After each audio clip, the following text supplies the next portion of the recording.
ఆదిలో వాక్కు ఉండెను, ఆ వాక్కు దేవుని యొద్ద ఉండెను, ఆ వాక్కు దేవుడై ఉండెను.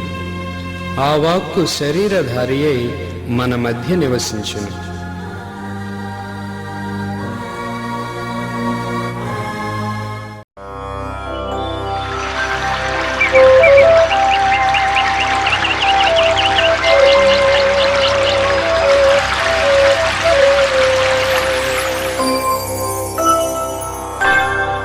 దైవ ఉనికిని చాటు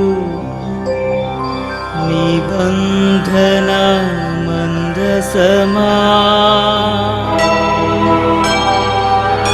దైవ వరములనిచ్చు దీవెన పాత్రమా, సకల వర ప్రసాదములనిచ్చు పరిశుద్ధాత్మమా,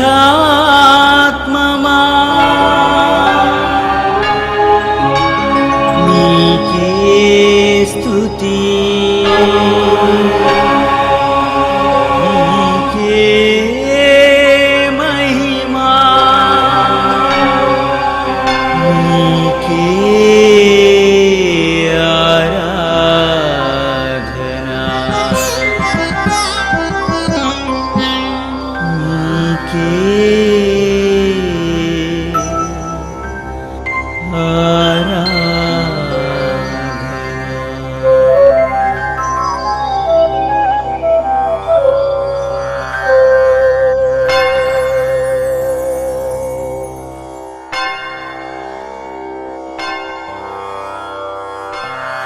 నిబంధన మందసమును ఈ ఆధ్యాత్మిక కార్యక్రమాన్ని వీక్షిస్తున్న మీ అందరికీ శుభాభివందనాలు.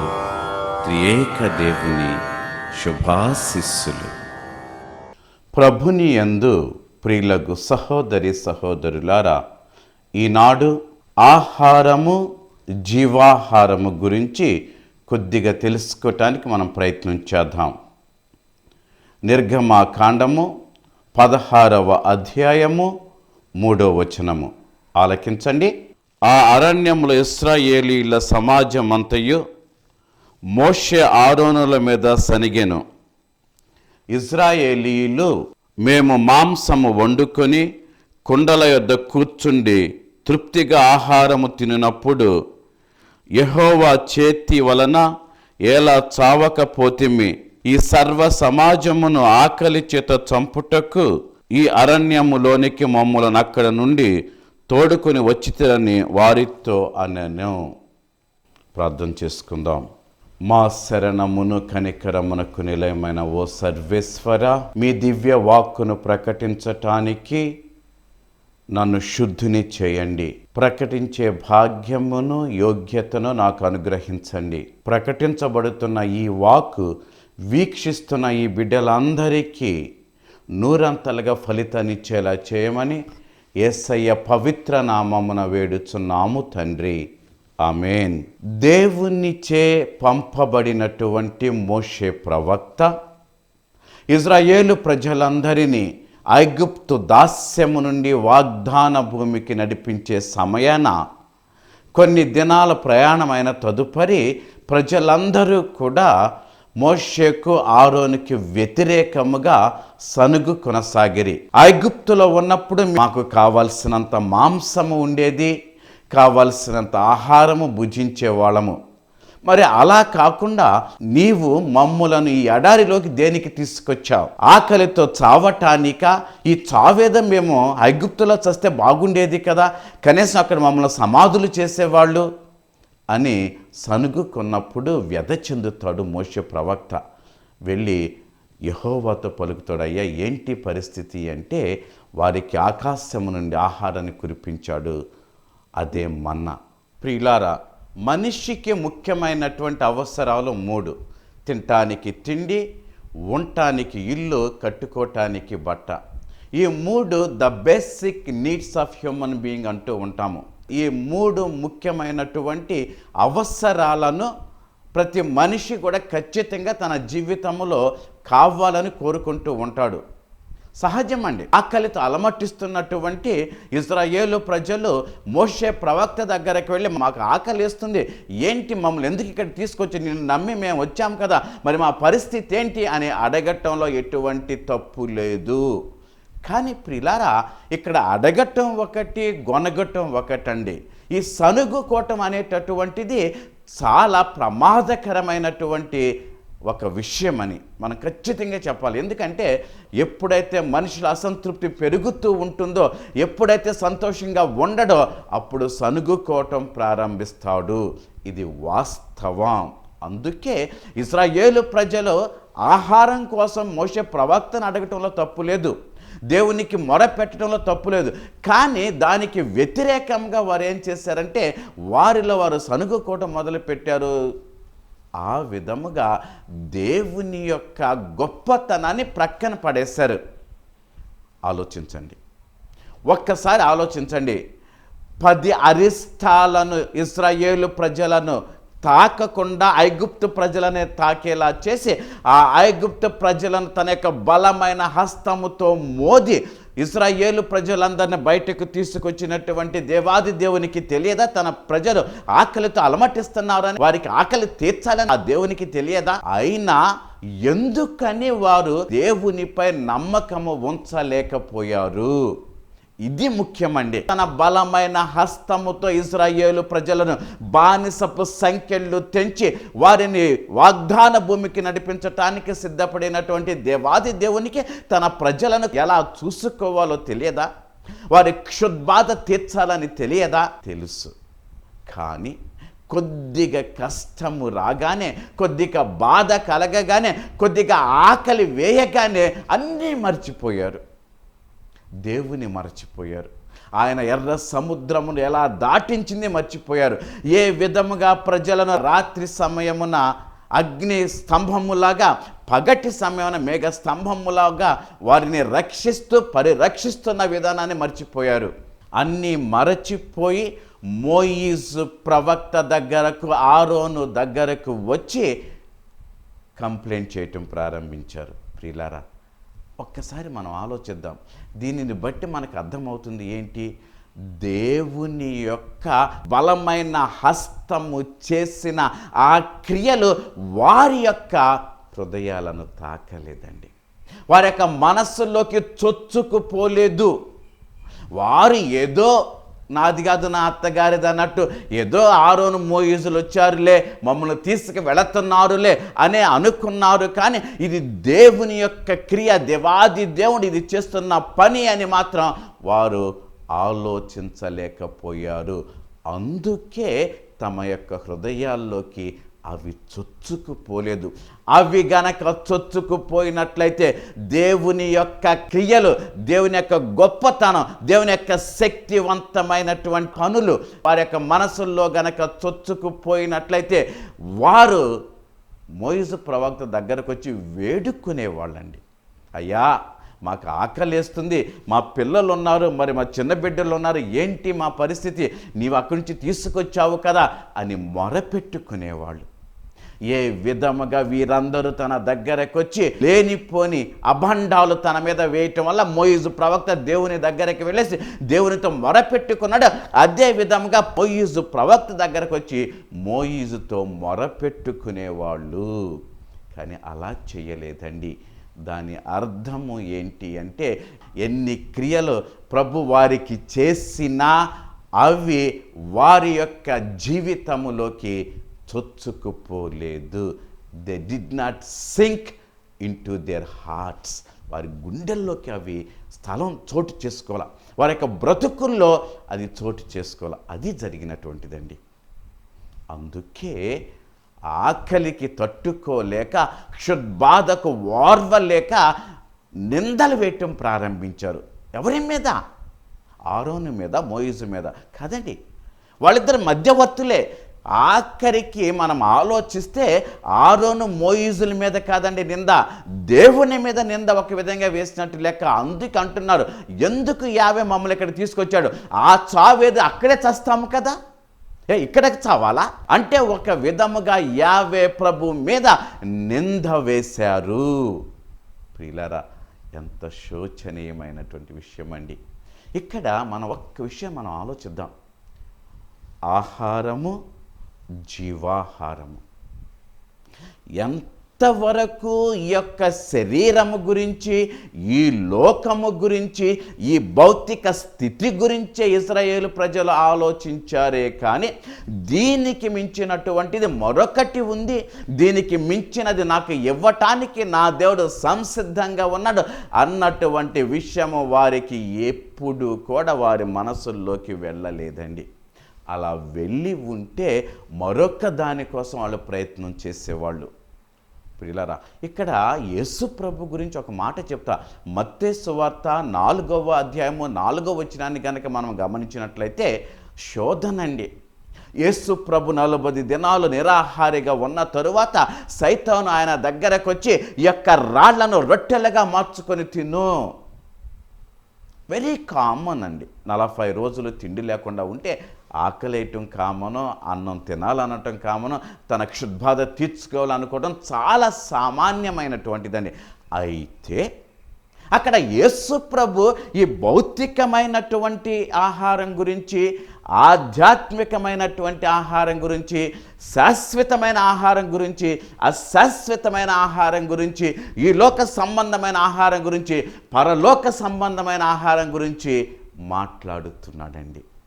ఏంటి అంటే మనిషి కేవలము రొట్టె వలనే మాత్రమే కాక దేవుని నుండి వచ్చేటటువంటి ప్రతి మాట ద్వారా జీవిస్తాడు. మనిషి జీవించటానికి ఈ లోకంలో ఉన్నటువంటి ఆహారమే కాదు, దానికంటే ముఖ్యమైనటువంటిది ఏంటి అంటే పరలోకములో నుండి వచ్చేటటువంటి దేవుని మాట వలన జీవిస్తాడు. ప్రియులారా, ఈరోజు మనము ఆహారము, జీవాహారం గురించి తెలుసుకుంటున్న ఈ సమయాన మనము ఆనాటి ఇశ్రాయేలు ప్రజలలాగా భౌతిక పరమైన విషయాల ఎడలే మనస్సు పెట్టి మక్కువ కలిగి ఈ లోకంలో జీవించటం ప్రారంభిస్తే గనక ఎట్టి పరిస్థితుల్లోనూ మనం పరలోకము మీద మనస్సు మక్కువ కలిగి జీవించటానికి గనక మనము ఇష్టపడకపోతే, మనస్సు పెట్టకపోతే we are missing the whole thing. మనం మొత్తాన్ని కోల్పోతున్నాం. మనిషి అనేవాడు ఎందుకు సృష్టించబడ్డాడు అంటే దేవుని తెలుసుకొని ప్రేమించి సేవించి అటు వెనుక పరలోక రాజ్యములో ప్రవేశించటానికి దేవుని చేత మనిషి సృష్టించబడ్డాడు. ఇది ముఖ్యమండి. తనను తెలుసుకొని, తనను ప్రేమించి, తనను సేవించి ఈ లోక జీవితము తరువాత పరలోకానికి చేరటానికే దేవుడు మానవుని కలుగ చేశాడు. అది మరచిపోయి జానెడు పొట్ట కోసం, ఈ బ్రతుకే శాశ్వతమని కాస్తో కోస్తో ఈ మనకు సంతృప్తి లేకపోతే తిండి ఎడల మనం ప్రవర్తించే తీరు కొన్నిసార్లు చాలా వింతగా ఉంటుంది, చాలా బాధగా కూడా ఉంటుందండి. ప్రియులారా, కావాలండి, ఆహారం కావాలి. ప్రతి ఒక్క వ్యక్తికి కూడా ఆహారం కావాలండి. ఆహారము లేకపోతే మనము బ్రతకలేము, బ్రతకజాలము. చూడండి, ఒక్కసారి మన అనుదిన జీవితాన్ని ఆలోచించుకుందాం. ఈ సమయంలో ఇంట్లో వంట బాగోకపోతే మన ప్రవర్తన ఏ విధంగా ఉంటుంది? అడ్జస్ట్ అవటం చాలా కష్టపడిపోతామండి. ఉప్పు ఎక్కువైనా లేక కారం ఎక్కువైనా మన నోటి వెంట వచ్చేటటువంటి మాటలు కొన్నిసార్లు పాపం ఆ కూరలు ఉండిన అమ్మలకు ఎంత బాధ కలిగిస్తే మీరు ఒక్కసారి ఆలోచిద్దాం. చాలాసార్లు అండి చిన్న చిన్న దాన్ని కూడా అడ్జస్ట్ అవ్వలేము, సర్దుకుపోలేము, ముఖ్యంగా తిండి విషయం. కానీ తిండి విషయం దగ్గరే మనిషి తృప్తి పడతాడు. ఇక నాకు చాలు అని చెప్పేది కూడా తిండి దగ్గరే. కానీ ఈ తిండి దగ్గరే గొనుగుతాడు, ఈ తిండి దగ్గరే సంతృప్తి చెందడు. అందుకే ఆహారం అనేటటువంటిది ఖచ్చితంగా చాలా ముఖ్యమైనటువంటిది. అందుకే మనకు ఒక నానుడు ఉంది కదా, దానములన్నింటికంటే కూడా అన్నదానము చాలా గొప్పది. కాబట్టి ఆకలితో అలమట్టిస్తున్న వ్యక్తికి కాస్త అన్నం పెడితే చాలా పుణ్యకార్యం. అందుకే యేసు ప్రభు రెండవసారి ఈ లోకాన్ని తీర్పు తీర్చడానికి వచ్చినప్పుడు ఒక మాట అంటాడు. మత్తయి సువార్తలు 25వ అధ్యాయంలో, నేను ఆకలి కొన్నప్పుడు మీరు నాకు ఆహారం పెట్టారు. ప్రియులారా, చాలా ముఖ్యమండి. దేవునికి తెలుసండి, ఇశ్రాయేలు ప్రజలు ఆకలితో అలమట్టిస్తున్నారని దేవునికి తెలుసు. కానీ కొద్దిగా పరీక్ష. అదే విషయాన్ని ద్వితీయోపదేశ కాండంలో ఆయన చెబుతున్నాడండి. ద్వితీయోపదేశ కాండము 8వ అధ్యాయము 3వ వచనము ఆలకించండి. ఆహారం వలనే గాక యెహోవా సెలవిచ్చిన ప్రతి మాట వలన నరులు బ్రతుకుదురని నీకు తెలియచేయుటకు ఆయన నిన్ను అణచి నీకు ఆకలి కలుగచేసి నీవే గాని నీ పితరులే గాని ఎన్నడూ ఎరుగని మన్నాతో నిన్ను పోషించెను. ప్రియులారా, దేవుడు చేసే ప్రతి పని కూడా చాలా పరమార్థం ఉందండి. కాస్త ఆకలి, మరి కాస్త బాధ, ఈ రెండు కూడా కలగలిసి నీవు ఎంతవరకు నిలబడగలవు, నీ యొక్క విశ్వాసము ఎంత, ఆయన చేసిన క్రియల యందు నీవు చూపించేటటువంటి నీ యొక్క విశ్వాసము ఎంత అన్నది వ్యక్తీకరించబడటానికి కొద్దిగా నేను ఇబ్బంది పెట్టాడేమోనండి. కానీ ఇబ్బందికి తట్టుకోలేకపోయారు. అయినా సరే కరుణ కలిగిన దేవుడు తన కరుణను కృపను మన్నా రూపమున ఆకాశము నుండి వారికి కురిపించి వారి క్షుద్బాధ తీర్చాడండి. ఎంత గొప్ప దేవుడండి మన దేవుడు. ఇదే సంఘటనను యేసయ్య కూడా తన జీవితంలో నెరవేర్చాడు. యోహాను సువార్త 6వ అధ్యాయాన్ని గనక మనము చూచినట్లయితే 5,000 మందికి ఆయన ఆహారం పెట్టేటటువంటి ఆ సంఘటన మనం చూస్తూ ఉన్నామండి. 5,000 మందికి ఆహారం, ద గ్రేటెస్ట్ మిరకల్ అంటారండి. చాలా గొప్ప అద్భుతం. ఆనాడు ఎప్పుడో ఇశ్రాయేలు ప్రజలు ఆకాశము నుండి కురిపించబడిన మన్నాను తింటే యేసయ్య తన జీవిత కాలములో తన దగ్గరకు వచ్చినటువంటి ఆ ప్రజల యొక్క క్షుద్బాధను అర్థం చేసుకొని 5,000 మందికి 5 రొట్టెలు 2 చేపలతో సంతృప్తిగా ఆహారం పెట్టాడండి. ఈ గొప్ప అద్భుతం చేయటానికి ఆయన తీసుకున్న సహకారం ఎవరి నుండో తెలుసా? ఒక చిన్న బిడ్డ నుండండి. బహుశా వాళ్ళ అమ్మ సర్ది కట్టుంటుంది. 5 రొట్టెలు 2 చేపలు, 5 రొట్టెలు 2 చేపలతో ఆయన అన్ని వేల మందికి ఆహారం పెట్టాడంటే ఎంత గొప్ప విషయం అండి. దాని తరువాత ఒక వింత జరుగుతుందండి. తదుపరి దినాన అందరూ కూడా యేసు ప్రభుని వెంబడించటానికి, యేసు ప్రభు దగ్గరికి రావడానికి వచ్చేస్తూ ఉంటారు. అలా వచ్చేసి యేసు ప్రభు కనిపించకపోవటం వల్ల ఏం చేస్తారంటే, అయ్యా మీకోసం వెతుకుతున్నాం, ఎక్కడికి వెళ్ళారు, మాకు కనిపించలేదు. అప్పుడు అంటాడండి యేసయ్య, ప్రియులారా, నా ప్రజలారా, మీరు నేను ఇచ్చినటువంటి ఈ ఆహారాన్ని తిని మీరు నన్ను వెదకటానికి వచ్చారు. కానీ నేను చెప్పిన మాటలు ఆలకించి కాదు, నేను చేసిన సూచన క్రియలను మీరు తిలకించి కాదు నన్ను వెంబడించటానికి వచ్చింది. మీరు వచ్చినటువంటిది నేను ఇచ్చినటువంటి ఆహారాన్ని భుజించి మరలా అదే ఆహారం కోసం మీరు వచ్చారు. తుచ్చమైన ఈ ఆహారం కోసం మీరు శ్రమించవద్దు, శాశ్వతమైనటువంటి ఆహారం కోసం మీరు శ్రమించండి అని పలికినప్పుడు అడుగుతున్నారు, నీవు మాకు శాశ్వతమైనటువంటి ఆహారాన్ని ఇస్తానంటున్నావు, ఎలా ఉంటుందో మాకు తెలియదు. మా పితరులు దేవాది దేవుడిచ్చినటువంటి మన్నాను భుజించారు, మరి నీవేమిస్తావంటే దానికి యేసయ్య పలుకుతున్న సమాధానాన్ని గ్రంథము నుండి ఆలకిద్దాం. అందుకు యేసు వారితో ఇట్లనెను, నేనే జీవాహారమును, నా యొద్దకు వచ్చువాడు ఎన్నడును ఆకలి గొనడు, నా యందు విశ్వాసముంచువాడు ఎన్నడును దప్పిక గొనడు. ప్రియులారా, ఎంత గొప్ప మాట అండి. ఈ లోకము జీవించటానికి ఇచ్చేటటువంటి ఆహారము నా శరీరమే అని నొక్కి వక్కాణించి పలుకుతున్నారండి. కాబట్టి ఈ రోజున మన పితరులు లేక ఇజ్రాయేలు ప్రజలు ఆకాశం నుండి కురిపించబడ్డటువంటి ఆహారమును భుజించి విగత జీవులైతే యేసయ్య ఇచ్చేటటువంటి ఆహారాన్ని స్వీకరించే మనమందరము కూడా శాశ్వత జీవులుగా ఆయన సన్నిధిలో ఉంటాము. యేసయ్య ఇచ్చేటటువంటి ఆహారము ఏంటి? ఆయన శరీరమే. అందుకే ఆయన కడరాత్రి భోజన సమయాన అప్పము తీసుకొని విరిచి తన శిష్యులకిస్తూ, ఇది నా శరీరము, ఇది నా శరీరము, దీనిని మీరు భుజించండి, ఇది మీకు ఆహారముగా ఉంటుంది. అదే విషయాన్ని ఈనాడు ప్రభు మనకు తెలియచేస్తున్నారు. పరలోకము నుండి దిగి వచ్చినటువంటి జీవాహారమును నేనే, నేను ఇచ్చు ఆహారమును భుజించువాడు ఎన్నడూ కూడా ఆకలి గొనడు, నేనిచ్చు పానమును స్వీకరించువాడు ఎన్నడూ కూడా దాహము గొనడు.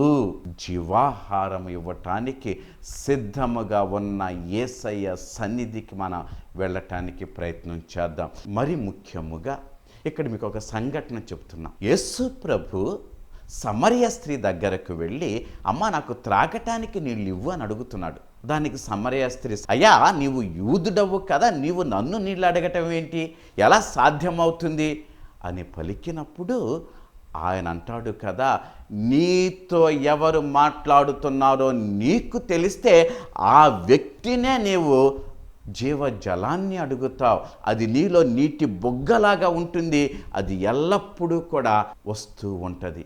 దానికి సమరయ స్త్రీ అడుగుతుంది, అయ్యా నాకు ఆ జలాన్ని ఇవ్వు, నేను ఇక్కడికి రాలేను.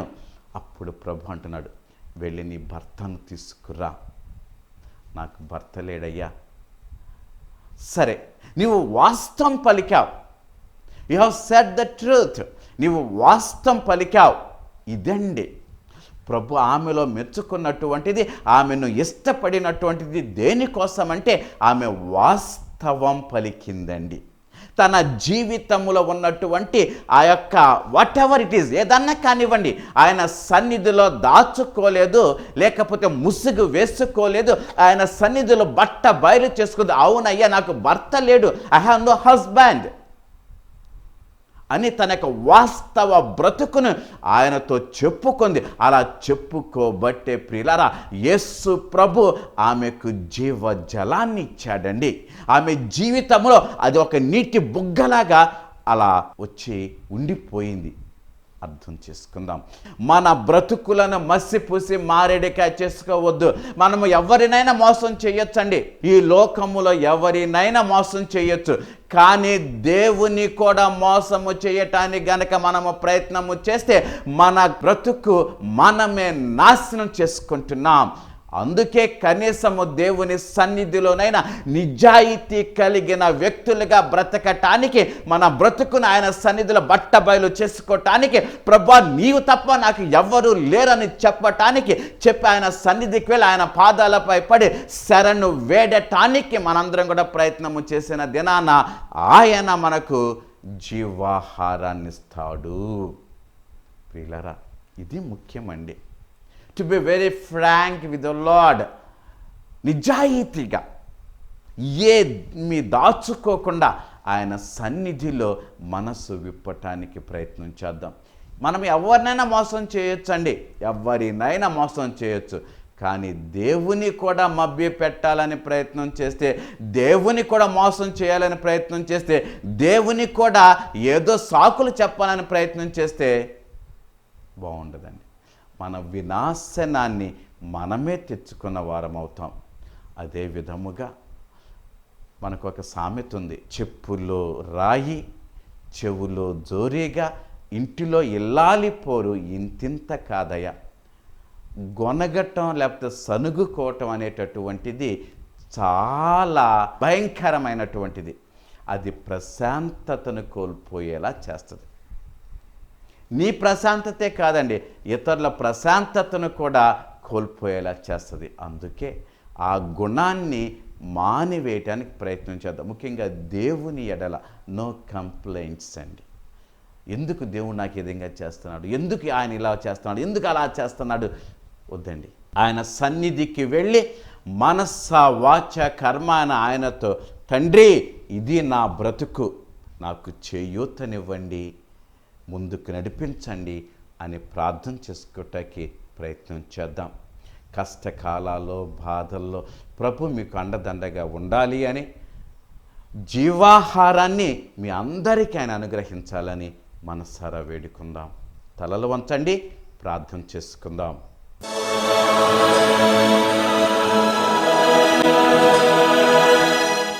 ఆకాశము నుండి మన్నాను కురిపించిన మా దేవ,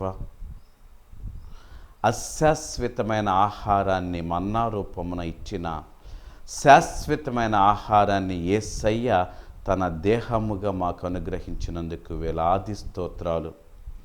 ఆయన శరీరమును భుజించి ఆయన రక్తమును పానము చేసి పరలోకపు స్థితికి చేరే భాగ్యాన్ని మాకు దయచేయమని, ఆలకించిన ఈ బిడ్డలందరికీ ఆశీర్వాదాలు కృపలు అనుగ్రహించమని మా నాథుడైన యేసయ్య నామమున వేడుచున్నాను తండ్రి, ఆమేన్. సర్వశక్తుడు దయామయుడైన పిత పుత్ర పవిత్రాత్మ సర్వదా మిమ్ము దీవించి మీకు తోడై ఉందురుగాక. Thank you and God bless you. ప్రభువెంత మంచివారో చవి చూచి తెలుసుకో మనసా. ప్రభువెంత మంచివారో చవి చూచి తెలుసుకో మనసా.